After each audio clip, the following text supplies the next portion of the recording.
Hello from Top Banana, helpful Antiques, helpful video. So now we've strained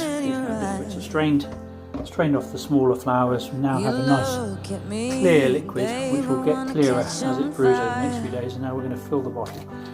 Be careful at this stage not to knock over the bottle because that really wastes all your efforts. And there's a lovely sweet elderflower smell here, and basically with the aid of the sugar and the natural yeast and pollen from the flower heads, which we're very careful not to wash off, that will create the champagne hopefully in 2 or 3 days time, and I shall show you again.